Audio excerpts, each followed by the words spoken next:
Hello, ഇന്നത്തെ കഥയിലേക്ക് എല്ലാവർക്കും സ്വാഗതം. ചാനൽ ആദ്യമായിട്ട് കാണുന്നവരാണെങ്കിൽ ഒന്ന് സബ്സ്ക്രൈബ് ചെയ്തിട്ട് ലൈക്ക് ചെയ്യണേ.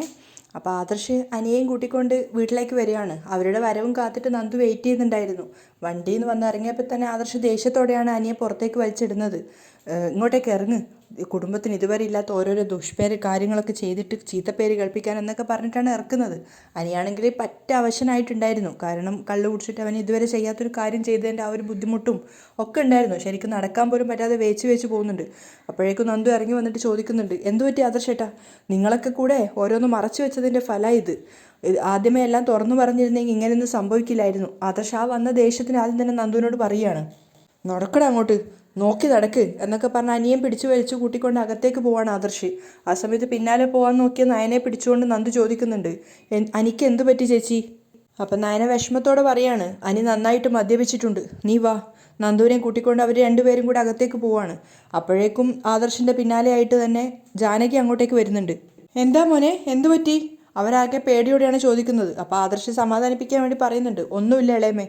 അപ്പോൾ ആദർശിനെ പിടിച്ചു വലിച്ചുകൊണ്ട് ജാനകി ചോദിക്കുകയാണ്, എന്താ എൻ്റെ മോന് പറ്റിയത്? അത് കേട്ടപ്പോൾ ആദർശം പൊട്ടിത്തെറിക്കുകയാണ്. അവനില്ലാത്ത ശീലമൊക്കെ തുടങ്ങിയിട്ടുണ്ട്, നോക്ക് ഇളയമേടെ മോൻ മദ്യപിച്ചിരിക്കുക. ആ സമയത്ത് ജാനകിയും പതറിപ്പോവാണ്. അപ്പോൾ ആദർശ് പറയുന്നുണ്ട്, അതിൻ്റെ കാരണം അറിഞ്ഞപ്പോഴേ എനിക്ക് സഹിക്കാൻ പറ്റിയില്ല. ഇവൻ്റെ മനസ്സിലൊരു പെൺകുട്ടി ഉണ്ടെന്ന് അറിയാമായിരുന്നു, പക്ഷേ അത് നന്ദു ആണെന്ന് അറിഞ്ഞിരുന്നില്ല. അപ്പോൾ ജാനകി പറയുന്നുണ്ട്, എന്നാ എനിക്കറിയായിരുന്നു, അവൾ ഇവനെ മയക്കിയെടുത്തതാ. അപ്പോൾ ആദർശ് തിരിച്ചു പറയുന്നുണ്ട്, അങ്ങനെ മയക്കിയെടുത്തെങ്കിലേ അവൻ ഇത്രത്തോളം വേദനിക്കില്ലായിരുന്നു. മദ്യത്തിൻ്റെ മണം പോലും ഇഷ്ടമില്ലാത്തവൻ ഇങ്ങനെ കുടിക്കേണ്ട കാര്യമുണ്ടായിരുന്നോ? എന്തു ചെയ്യാനാ, കൂടെ കഴിഞ്ഞ ഭാര്യ പോലും എന്നോട് വിവരം പറഞ്ഞിട്ടില്ല. അപ്പം ദേഷ്യത്തോടെ ജാനകി പറയുന്നുണ്ട്, എന്നിട്ട് ഈ അവസാന നിമിഷം പറഞ്ഞു കാണും നാളത്തെ കല്യാണം മുടക്കാൻ വേണ്ടി. അത് കേട്ടുകൊണ്ടാണ് നയനയും നന്ദു അങ്ങോട്ടേക്ക് വരുന്നത്. അവരാകെ പതറിയിട്ടുണ്ടായിരുന്നു. ആ സമയത്ത് ആദർശ് പറയുന്നുണ്ട്, ഇളയമ്മ എന്തൊക്കെയാ ഈ പറയുന്നത്? ഇത് അറിഞ്ഞ ശേഷം ഞാൻ ആദ്യം പോയത് മുത്തശ്ശൻ്റെ അടുത്തേക്കായിരുന്നു. അത് കേട്ടത് ജാനകി ആകെ ഞെട്ടിത്തരിച്ച് നിൽക്കുകയാണ്. എന്നിട്ട് മുത്തശ്ശനെ ആണെങ്കിൽ കാണാനും പറ്റിയില്ല. മുത്തശ്ശൻ ഇപ്പോൾ ICUവിലാ. ഈ സമയത്ത് മുത്തശ്ശനെ വിഷമിപ്പിക്കുന്ന കാര്യങ്ങളൊന്നും പറയാൻ പാടില്ല എന്നാണ് ഡോക്ടർ പറഞ്ഞിരിക്കുന്നത്. അപ്പം ജാനകി ദേഷ്യത്തോട് ചോദിക്കുന്നുണ്ട്, എന്തിനാ നീ മുത്തശ്ശനെ കാണാൻ പോയത്? നടക്കാൻ പാടില്ലാത്തൊരു ബന്ധം നടത്തണം എന്ന് പറയാനോ? അപ്പോൾ ആദർശ് തിരിച്ചു ചോദിക്കുകയാണ്, അതെങ്ങനെയാളേമ്മേ നടക്കാൻ പാടില്ലാത്തൊരു ബന്ധാവുന്നത്? ഇവന് നന്ദുവിനെ അത്രയ്ക്ക് ഇഷ്ടമാണ്. അത് കേട്ടത് നന്ദു നയനെയും തലതാഴ്ത്തി നിൽക്കുകയാണ്. അവർക്ക് ഒന്നിക്കാൻ പറ്റാത്തതിൻ്റെ വിഷമം തീർക്കാനാ അവൻ ഇന്ന് മദ്യപിച്ചത്, ആദർശ് ജാനകിയോട് പറഞ്ഞു കൊടുക്കുന്നുണ്ട്. ആ സമയത്ത് ദേഷ്യത്തോടെ ജാനകി പറയാണ്, ഇവൻ മദ്യപിച്ചെങ്കിലേ ഞാൻ വിഷാ കുടിക്കാൻ പോകുന്നത്. അത് കേട്ടതും ആദർശിനെ പോലെ തന്നെ നയനെയും നന്ദു ഒക്കെ ഞെട്ടിത്തരിച്ച് നിൽക്കുകയാണ്. എൻ്റെ മനസ്സിൽ കയറിക്കൂടിയ കൊച്ചാ അനാമിക മോള്. അവൾ ഈ വീടിൻ്റെ മരുമകളായി വന്നിട്ടില്ലെങ്കിൽ ഉറപ്പായിട്ടും നിനക്ക് നിൻ്റെ ഇളയമ്മയുടെ ജഡം കാണേണ്ടി വരും. ആദർശിനെ ഭീഷണിപ്പെടുത്തുന്ന പോലെയാണ് ജാനകി സംസാരിക്കുന്നത്. ആദർശ് സങ്കടത്തോടെ വിളിക്കുന്നുണ്ട്, ഇളയമ്മേ. അപ്പോൾ അവർ ദേഷ്യത്തോടെ പറയാണ്, നാളെ കല്യാണ വീട് ഒരു മരണ വീടായി മാറും. ആദർശിന് എന്താ ചെയ്യേണ്ടതെന്ന് അറിയാൻ പറ്റാത്തൊരവസ്ഥയിലാണുള്ളത്. ആ സമയത്ത് ജാനകി പറയുന്നുണ്ട്, നിന്നെ ഒരുപാട് സ്നേഹിക്കുന്നവളാണ് ഞാൻ, അനിയെപ്പോലെ തന്നെ, അതറിയാലോ. അപ്പോൾ ആദർശ് വീണ്ടും ശബ്ദം താഴ്ത്തി പറയാണ്, ഇളയമ്മേ, എനിക്ക് നന്ദുവിനെ അത്രയ്ക്ക് ഇഷ്ടമാണ്. ആ സമയത്ത് ജാനകി വെറുപ്പോടെ പറയാണ്, എങ്കിൽ അതിൻ്റെ 100 മടങ്ങ് വെറുപ്പാ എനിക്ക് അവളോട്. അത് പുറത്തു നിന്ന് കേൾക്കുന്നുണ്ടായിരുന്നു നന്ദു നയനയും. അപ്പോൾ ജാനകി പറയുന്നുണ്ട്, അവളുടെ 2 ചേച്ചിമാരെയും വെറുക്കുന്നവരാ നിൻ്റെ അമ്മയും ജലജയും ഒക്കെ. അതിൻ്റെ കൂടെ ആ വീട്ടിൽ നിന്ന് 3ാമത്തെ ഒരുത്തിയെ കൂടി വിളിച്ചു കയറ്റിയിട്ട് എൻ്റെ കൂടി വെറുപ്പ് സമ്പാദിക്കാൻ നോക്കണ്ട.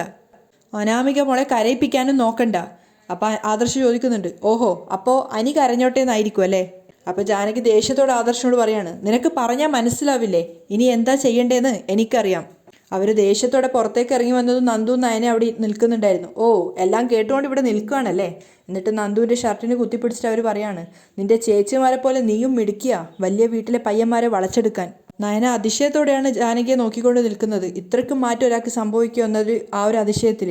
ആ സമയത്ത് ജാനകി പറയുന്നുണ്ട്, നീ ജീവിച്ചോ, നാളത്തെ കല്യാണം മുടക്കിയിട്ട് നീ അവൻ്റെ ഭാര്യയായിട്ട് ജീവിച്ചോ, പക്ഷേ അത് കാണാൻ ഞാനുണ്ടാവില്ല. എന്നിട്ട് നന്ദുവിനെ അവർ പിടിച്ച് തള്ളുകയാണ്. ആദർശ് പിന്നാലെ പോയി വീണ്ടും വിളിക്കുന്നുണ്ട്, ഇളയമ്മേ, നീ എന്നെ വിളിക്കണ്ട, ഇതിനുള്ള മറുപടി എൻ്റെ മരണം തന്നെയാ. അവസാന നിമിഷം നീ എല്ലാം കൂടെ ഒരു നാടകം കളിച്ചാ അതിന് ഞാൻ നിന്ന് തരുന്നു നീ കരുതിയോ? ആദർശ് വിഷമത്തോടെ നയനെയും നന്ദുവിനെയും നോക്കുകയാണ്. അപ്പം ജാനകി പറയുന്നുണ്ട്, ഈ വീട്ടിൽ ആരും ഇങ്ങനെ ഒരു ബന്ധത്തിന് സമ്മതിക്കില്ല. ഇവളോട് കല്യാണത്തിൻ്റെ അന്ന് ഇങ്ങ് വന്നാൽ മതിയെന്ന് ഞാൻ പറഞ്ഞതാ. ഇവളുടെ അമ്മയായിരിക്കും അതിനു മുമ്പ് ഇവളെ ഇങ്ങോട്ടേക്ക് പറഞ്ഞു വിട്ടത്, എൻ്റെ കുഞ്ഞിൻ്റെ ജീവിതം തകർക്കാനായിട്ട്. ഒരു നികൃഷ്ട ജീവിയെ പോലെയാണ് നയനെയും നന്ദുവിനെയും ജാനകി നോക്കിയത്. ആദർശന് എങ്ങനെ അവരെ പറഞ്ഞ് മനസ്സിലാക്കേണ്ടത് മനസ്സിലാവുന്നുണ്ടായിരുന്നില്ല. നയനയും നന്ദും കരഞ്ഞുകൊണ്ട് അവിടെ നിൽക്കുകയാണ്. അപ്പോൾ ജാനകി പറയുന്നുണ്ട്, അങ്ങനെ അവനെ കുരുതി കൊടുക്കേണ്ട, അങ്ങനെ കുരുതി കൊടുക്കുന്നത് കാണാൻ ഞാൻ ഉണ്ടാവുകയില്ല. അപ്പോൾ ആദർശ് പറയുന്നുണ്ട്, നിശ്ചയിച്ച കല്യാണം നാളെ തന്നെ നടക്കും. ഇളയമ്മയുടെ മരുമകളായിട്ട് അനാമിക തന്നെ വരും, പോരെ? ഇനി അവസാന നിമിഷം മറ്റൊരു നാടകം കളിക്കോ? ജാനകി കളിയാക്കാണ്. അപ്പം നയന പറയുന്നുണ്ട്, ഞങ്ങൾ ആരും ഒരു നാടകവും കളിച്ചിട്ടില്ല ഇളയമ്മേ, അതുകൊണ്ടാ അവസാന നിമിഷം വരെ ആദർശേട്ടനോട് ഈ കാര്യം പറയാതിരുന്നത്. അപ്പം ജാനകി ചോദിക്കുന്നുണ്ട്, എന്നിട്ട് ഈ അവസാന നിമിഷം പറഞ്ഞതോ? അപ്പം ആദർശ് പറയാണ്, ഇളയമ്മേ, അത് അവളുടെ കുറ്റമല്ല, അങ്ങനെ ഒരു സാഹചര്യത്തിൽ പറഞ്ഞതാണ്.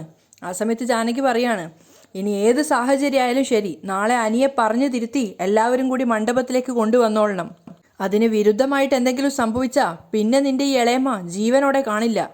ഇളയമ്മേ, ആദർശ് പിന്നാലെ വിളിക്കുന്നുണ്ട്. പക്ഷെ അവർ മൈൻഡ് പോലും ചെയ്യുന്നില്ല. അപ്പോൾ കരഞ്ഞുകൊണ്ട് നയന പറയാണ്, ആദർശേട്ടാ, ഇതൊക്കെ അറിയാവുന്നത് കൊണ്ടാ ഞാനൊന്നും പറയാതിരുന്നത്. കരഞ്ഞുകൊണ്ട് നന്ദുവും പറയാണ്, അനിയെ കാര്യങ്ങൾ പറഞ്ഞ് മനസ്സിലാക്കി സന്തോഷത്തോടെ മണ്ഡപത്തിലേക്ക് കൊണ്ടുവരണം ആദർശേട്ടാ. ചേച്ചിയും എൻ്റെ വീട്ടുകാരും ഒക്കെ പറയുന്നത് പോലെ ഒരു വീട്ടിൽ നിന്ന് 3 മരുമക്കൾ ഇങ്ങോട്ടേക്ക് വരുന്നത് ശരിയല്ല. അപ്പോൾ ആദർശം പറയുന്നുണ്ട്, അതിനെപ്പറ്റിയൊക്കെ മുന്നേ ചിന്തിക്കണമായിരുന്നു. ഇവിടെ ഇപ്പോൾ ഒന്നും ചെയ്യാൻ പറ്റാത്ത അവസ്ഥയിലായിപ്പോയി ഞാൻ. ഇളയമ്മ ആത്മഹത്യ ചെയ്യുമെന്ന് പറയുന്നത് വെറുതെ അല്ല. ഇതിനു മുമ്പും ഇളയമ്മ അതിന് ശ്രമിച്ചിട്ടുണ്ട്. അത് നയനക്കും നന്ദുവിനും പുതിയൊരു അറിവായിരുന്നു. അന്ന് ഭാഗ്യത്തിന് ഇളയമ്മ രക്ഷപ്പെട്ടത്. ഇന്ന് അനി നന്ദുവിനെ സ്നേഹിച്ചതുപോലെ ഇളയമ്മയും ഇളയച്ചനും തമ്മിൽ സ്നേഹത്തിലായിരുന്നു. അന്ന് കല്യാണം നടക്കില്ല എന്ന് വന്നൊരു സാഹചര്യത്തിൽ ഇളയമ്മ കൈയുടെ ഞരമ്പ് മുറിച്ചു. ഭാഗ്യത്തിനാണ് രക്ഷപ്പെട്ടത്. എടി, അങ്ങനെയുള്ള ഒരു ഇളയമ്മ വെറുതെ ഭീഷണിപ്പെടുത്താനല്ല ഇങ്ങനെയൊക്കെ പറയുന്നത്.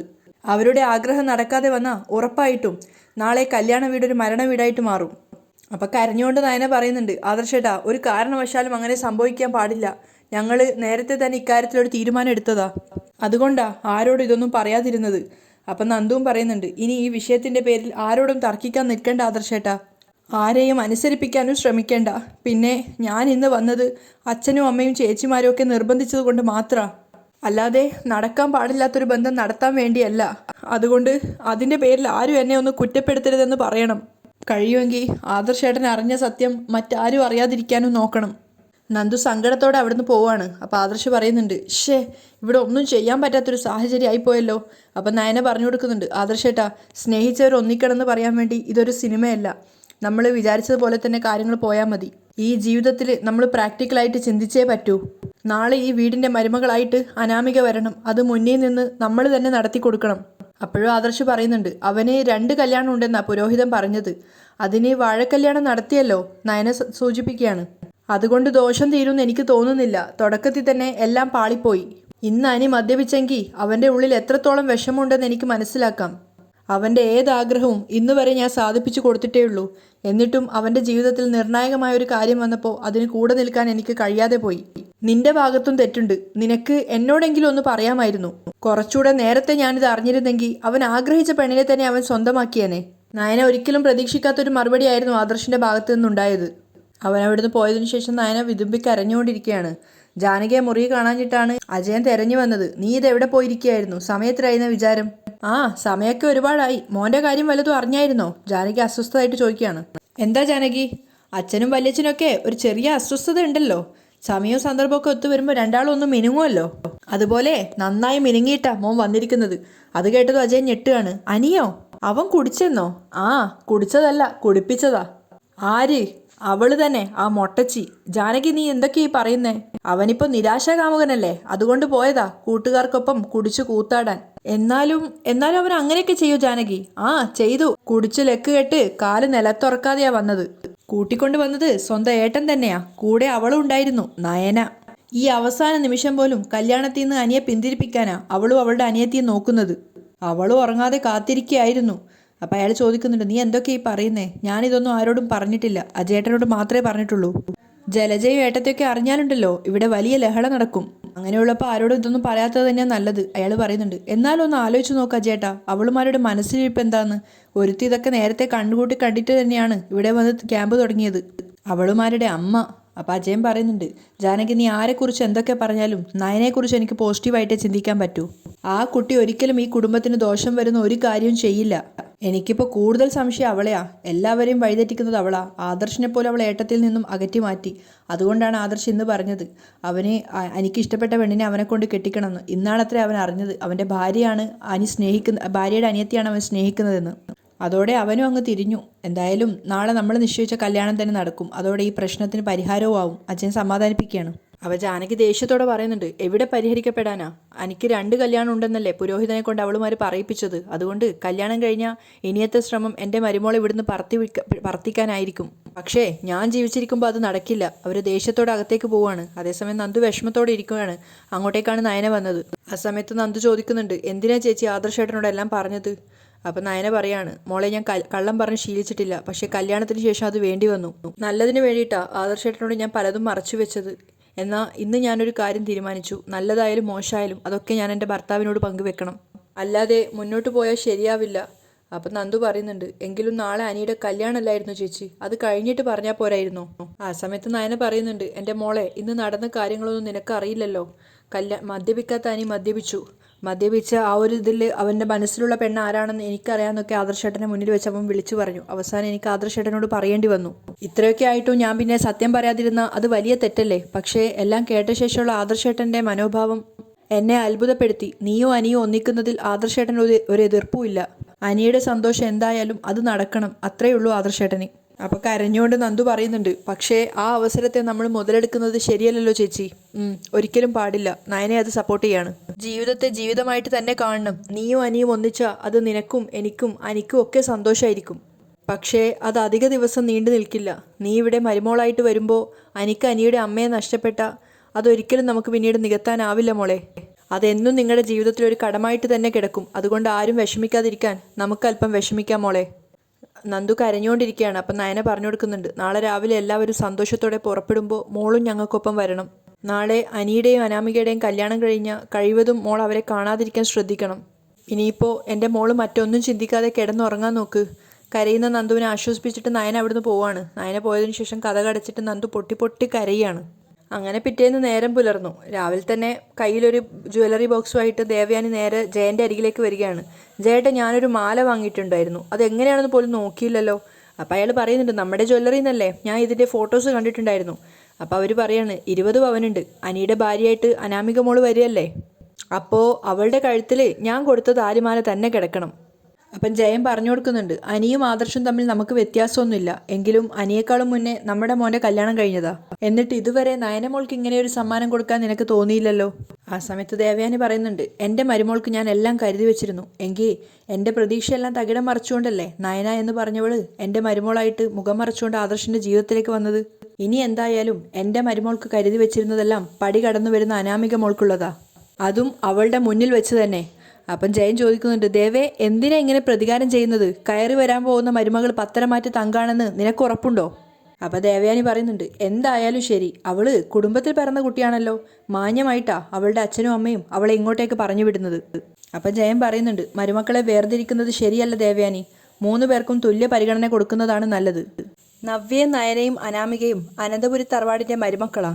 അതുകൊണ്ട് അവരിൽ വേർതിരിവുണ്ടാക്കേണ്ട കാര്യമില്ല. ഈ വീടിൻ്റെ മൂത്ത മരുമോൾ എന്ന നിലയ്ക്ക് തനിക്ക് തന്ന പരിഗണന തന്നെ നമ്മൾ നയനമോൾക്കും കൊടുക്കണം. അപ്പം ദേവയാനി പറയുന്നുണ്ട്, അത്രത്തോളം എൻ്റെ മനസ്സ് വളർന്നിട്ടില്ല ജയേട്ടാ, അതിനെന്നെ കിട്ടത്തുമില്ല. ദേവയാനി അകത്തേക്ക് പോകാൻ നോക്കുമ്പോഴേക്കും ജയൻ പറയുന്നുണ്ട്, ഒന്ന് നിന്നേ, ഈ മാല താൻ ഇഷ്ടപ്പെട്ട് വാങ്ങിയതല്ലേ? ആ അതെ, ഇത്രയും ഭംഗിയുള്ള ഡിസൈൻ ഞാൻ കണ്ടിട്ടേ ഇല്ല. അപ്പം അയാൾ പറയുന്നുണ്ട്, എങ്കിൽ കേട്ടോ, ഇത് ഡിസൈൻ ചെയ്തത് നയനമോളാ. അത് കേട്ടതും ദേവയാനിക്ക് ഷോക്കാവുകയാണ്. അപ്പോൾ ജയൻ പരിഹാസത്തോട് ചോദിക്കുന്നുണ്ട്, അത് അറിഞ്ഞിട്ടാണോ താൻ വാങ്ങിയത്? ഇന്ന് നമ്മുടെ ജ്വല്ലറിയിൽ വളരെയധികം ഡിമാൻഡുള്ള ഡിസൈനാണ് ഇത്. താൻ ഇഷ്ടപ്പെട്ടതുപോലെ ഒരുപാട് പേർക്ക് ഇഷ്ടമുള്ള ഡിസൈൻ. അതായത് 20 പവൻ്റെ മാല താൻ അനിയുടെ ഭാര്യയ്ക്ക് കൊടുക്കുമ്പോൾ അതിൽ നയനമോളുടെ കയ്യപ്പുണ്ടെന്നുള്ളത് സാരം. അതുകൂടെ മനസ്സിൽ വെച്ചിട്ട് അഹങ്കരിച്ചാൽ മതി കേട്ടോ. ദേവയാനി ദേഷ്യത്തോടെ അകത്തേക്ക് കയറി പോവാണ്. നവ്യ അമ്മായിയമ്മയുടെ അടുത്ത് വന്നിട്ട് പൂവൊക്കെ ലെവലിൽ വെച്ച് തരാൻ പറയുന്നുണ്ട്. ആ സമയത്ത് ജാനകി അങ്ങോട്ട് വന്നിട്ട് പറയുന്നുണ്ട്, നീ എന്തിനും ഇതൊക്കെ ചെയ്തു കൊടുക്കുന്നത്? ചെയ്തല്ലേ പറ്റൂ, ഇപ്പം ഇവളുടെ കോട്ടിലല്ലേ പന്ത് എന്നൊക്കെ ജലജ പറയുകയും ചെയ്യുന്നുണ്ട്. ഇതൊക്കെ അർഹതയുള്ളവർക്ക് വെച്ചു കൊടുത്തിരുന്നെങ്കിൽ നന്നായേനെ. ജാനകി പരിഹാസത്തോടെ അവിടുന്ന് പോകുമ്പോഴേക്കും ദേവയാനി വരുന്നുണ്ട്. അർഹതയുള്ളവർക്ക് മുല്ലപ്പൂ മാത്രമല്ല ജാനകി, ഇതുകൂടെ കൊടുക്കണം എന്ന് പറഞ്ഞുകൊണ്ട് മാല കാണിച്ചു കൊടുക്കുകയാണ്. ഞാൻ പ്രത്യേകം പോയി വാങ്ങിച്ചതാ, അനാമിക മോൾക്ക് ഇടാനുള്ളതല്ലേ, എങ്ങനെയുണ്ട് നോക്കട്ടെ എന്നൊക്കെ പറഞ്ഞ് പരസ്പരം അവർ അതിനെക്കുറിച്ച് ഭയങ്കര പൊലിവ് പറയുകയാണ്. നമ്മുടെ ജ്വല്ലറിയിലെ ഏറ്റവും പുതിയ കളക്ഷനാണ് ഏട്ടത്തി അനാമിക മോൾക്ക് വേണ്ടി വാങ്ങിയത്. മോൾക്ക് എന്ത് കൊടുത്താലും അത് അധികമാവില്ല. ജാനകി കുറച്ച് അഹങ്കാരത്തോടെ പറയാണ്. നവ്യ അത് കേട്ടിട്ട് ഇങ്ങനെ ദേഷ്യത്തോടെ നിൽക്കുന്നുണ്ട്, തിരിച്ചൊന്നും പ്രതികരിക്കാൻ പറ്റാതെ. അപ്പോൾ ജലജയം പറയുന്നുണ്ട്, അർഹതപ്പെട്ടവർക്ക് എന്തും കൊടുക്കാലോ, അതില്ലാത്തവർക്ക് കൊടുക്കുമ്പോഴാണല്ലോ നമുക്ക് വിഷമാവുന്നത്. എല്ലാവരെയും പോലെ നിങ്ങൾ അഹങ്കരിക്കണ്ട കേട്ടോ. നവ്യ വന്നിട്ട് ശബ്ദം താഴ്ത്തി ജലജയോട് പറയാണ്. എന്താ അവൾ ചെവിയിൽ മന്ത്രിക്കുന്നേ? ഏയ് ഒന്നുമില്ല ഏട്ടത്തി, ജലജ പറയാണ്. അപ്പോഴേക്കും ദേവയാനി ചോദിക്കുന്നുണ്ട്, നിന്റെ അനിയത്തി എവിടെയാടി? എന്നും അതിരാവിലെ എഴുന്നേക്കുന്നവള്. ഇന്ന് എഴുന്നേക്കാൻ മനസ്സ് കാണത്തില്ല, അത്രയ്ക്ക് ഇഷ്ടമല്ലല്ലോ നല്ലൊരു കൊച്ചു വീട്ടിലേക്ക് വരുന്നത്. ജാനകി അർത്ഥം വെച്ചിട്ടാണ് പറയുന്നത്. ആദർശം എഴുന്നേറ്റില്ലല്ലോ, അവനോടും കുറച്ച് വൈകി എഴുന്നേറ്റാൽ മതിയെന്ന് അവൾ പറഞ്ഞു കാണും. അപ്പം നവ്യ പറയുന്നുണ്ട്, അങ്ങനെ മറ്റുള്ളവരോട് അസൂയം കുശുമ്പുള്ളവരല്ല ആദർശേട്ടനും നയനയും. എന്നെ പറ്റിയാ പറഞ്ഞതെങ്കിൽ കുറച്ചൊക്കെ കാണും. അവർ രണ്ടാളും മറ്റുള്ളവർക്ക് നന്മ വരണമെന്ന് ആഗ്രഹിക്കുന്നവരാ. അപ്പം ജാനകി പറയുന്നുണ്ട്, നീ അങ്ങനെയൊന്നും പറയണ്ട. നിന്നേക്കാൾ നിന്റെ അനിയത്തിയുടെ സ്വഭാവം. ഇതുപോലൊരു പെരുങ്കളിയെ ഞാനെൻ്റെ ജീവിതത്തിൽ കണ്ടിട്ടില്ല. ജാനകിയുടെ ആ മാറ്റം ശ്രദ്ധിക്കുകയാണ് ദേവയാനിയും ജലജയും. നീ തന്നെ അത് പറയണം ജാനകി, ജലജ പറയുന്നുണ്ട്. അതിൻ്റെ ശിക്ഷ എനിക്ക് കിട്ടിയത്. എന്ത് ശിക്ഷ കിട്ടിയെന്നാണ് പറഞ്ഞത്? നവ്യ ചോദിക്കുന്നുണ്ട്. നീ ഇനി ഒന്നും പറയണ്ട. അപ്പോഴേക്കും ദേവയാനി പറയുന്നുണ്ട്, വീട്ടിൻ്റെ ബാധ്യതയായിട്ട് 2 മരുമക്കൾ കയറി.